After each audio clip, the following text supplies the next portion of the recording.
हरिओम। जय श्री राम। हनुमान जन्मोत्सव की आप सभी को तथास्तु युगम परिवार की ओर से हार्दिक शुभकामनाएं। आशा करते हैं आप सब आनंदित हैं। हनुमान जन्मोत्सव से जुड़ी कई रील्स, कई पोस्ट आज इंटरनेट पे हमको मिले और हाँ, सभी अपना अपना श्रेष्ठ कर्म करेंगे। उसमें बढ़िया से बढ़िया चीजें आप ला कर लाते हैं। तथास्तु योगम यहाँ पर आज आप लोगों को थोड़ा सा तात्विक दर्शन कराना चाहता है।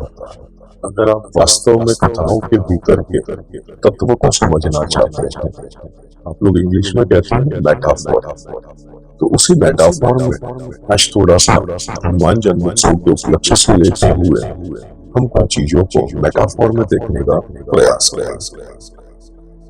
तो अगर आप लोग भी हाँ इसी प्रकार चुनना चाहते हैं और इस दृष्टिकोण को अपनाना चाहते हैं तो हाँ, ये वीडियो आप के लिए है। चलिए आरंभ करते हैं।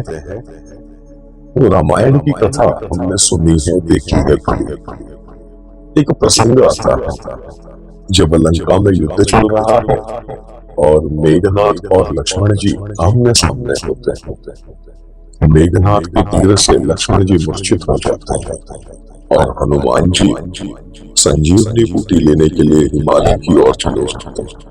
संजीवनी बूटी का उनको ज्ञान न होने के कारण वो पूरा ही द्रोणागिरी पर्वत अपने साथ ले आते हैं और उसी प्रकार लक्ष्मण जी के प्राण भी वो बचाते हैं संजीवनी से।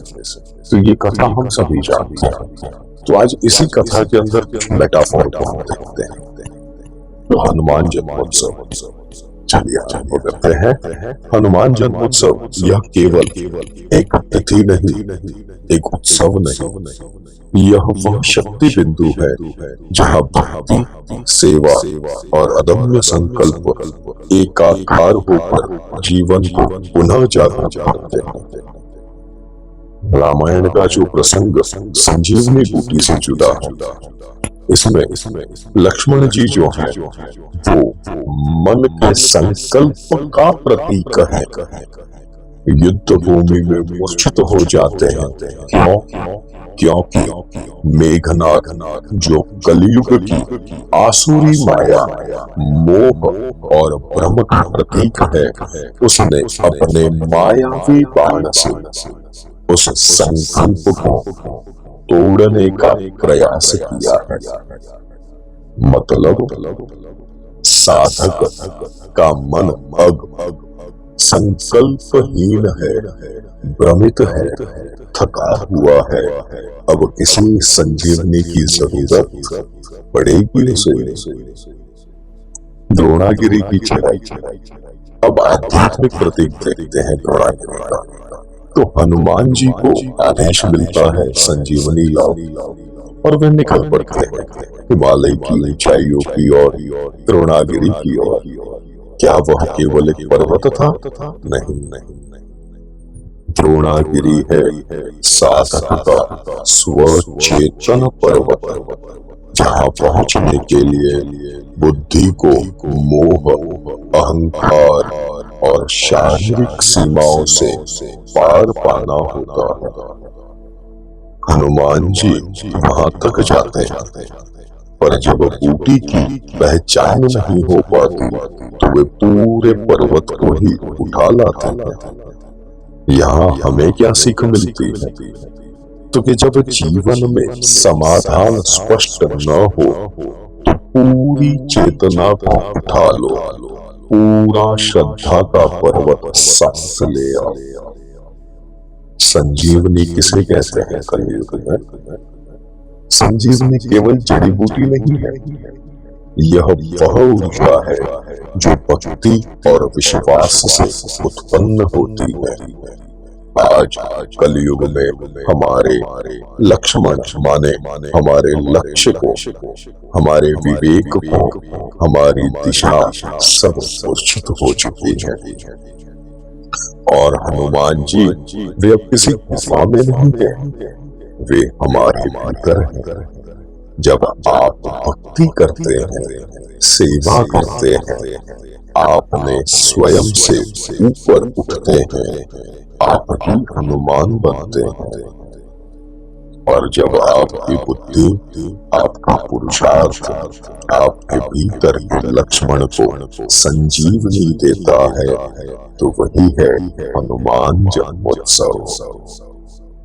हनुमान जी का जन्म केवल अंजनी माता के गर्भ से नहीं हुआ, वे हर उस साधक के भीतर जन्म लेते हैं जो अपने मन की मूर्छा को पहचान कर उसके उपचार में लग जाता है। आज हनुमान जन्मोत्सव पर अपने भीतर के हनुमान जी को जन्म दीजिए, अपने भीतर के पर्वत पर चढ़िए और संजीवनी माने प्रेम, भक्ति और निष्ठा उठाकर अपने जीवन में ले आए। अंजना, मां अंजना का तात्विक दृष्टि देखते हैं। मां अंजना, अंजना माता चेतना का शुद्ध करता है, the warm of purified consciousness. Anjani माता कोई साधारण माता नहीं है, वे वह आंतरिक अवस्था है जब साधक की चेतना शुद्ध, निर्मल, एकाग्र और समर्पित हो जाती है। अंजनी शब्द संस्कृत के अंज धातु से आया, जिसका अर्थ होता है लेप करना, सजाना या स्निग्ध करना। जब मन को संयमित कर शुद्ध चेतना में परिवर्तित किया जाता है, तो वह अंजनी की तरह तैयार होता है। हनुमान जैसी शक्ति को जन्म देने के लिए और तभी अंजनी माता वह योगमाई स्थिति बन जाती है जहाँ मन स्थिर हो चुका है, विकारों से मुक्ति मिल गई है। यह साधना का गर्भ है जहाँ भक्ति, सेवा और समर्पण जैसे गुणों की उत्पत्ति होती है। हनुमान जी साधक के भीतर जन्मी ऊर्जा, बुद्धि और भक्ति का समन्वय है। हनुमान जी उस आंतरिक ऊर्जा का प्रतीक है जो संकल्प, भक्ति, सेवा और विवेक के रूप में जन्म लेती है। जब साधक शुद्ध चेतना माने अंजनी तक पहुंच जाता है, हनुमान जी का जन्म तब होता है जब साधक की इंद्रियां संयमित, मन शांत और बुद्धि साक्षी भावों में आ जाती है। वे हैं शक्ति का बुद्धिमत्ता पूर्ण प्रयोग, वे हैं भक्ति का निर्भय आचरण, वे हैं सेवा का पूर्ण समर्पण। हनुमान माने हम और मान। हम माने प्राण, मान माने मन, अर्थात वह जो प्राण और मन दोनों का संयमित संचालन करता है। हनुमान जन्मोत्सव पर हम केवल पूजन नहीं करना, बल्कि अपने भीतर अंजनी चेतना को जागृत कर उसमें हनुमान रूपी भक्ति और संकल्प को जन्म देना है। आशा करते हैं कि यह प्रस्तुति आप लोगों को जीवन में कुछ नई चेतनाएं, नई ऊर्जाएं, नए विचार, नए दृष्टिकोण देने में सक्षम हो। और हाँ, कोई बात अगर आप लोगों को लगे कि अपडेट करने जैसे या कोई अच्छे सुझाव हो, कोई अच्छी बातें हो, आप कमेंट में रख सकते हैं।